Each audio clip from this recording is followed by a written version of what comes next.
ஸ்வேதன் என்று ஒருத்தர் அரசன் இருந்தார்.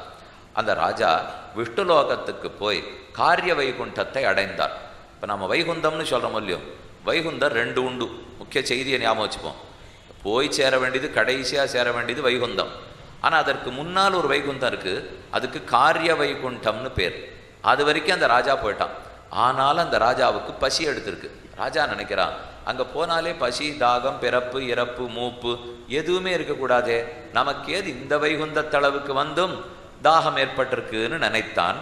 நாரதரை சந்தித்தான். எனக்கு ஏன் தாகம் வந்தது, நீர் தான் சொல்லணும்னு கேட்குறான். காரிய வைகுண்டத்துக்கு போய் கூட எனக்கு பசி போலையே. நமக்கு இங்கே ஊரில் இருக்கிறச்சே பசிக்கிறது, சாதாரணமாக ஏதாவது வேலை வந்துடுதுனாலே பசிக்காது.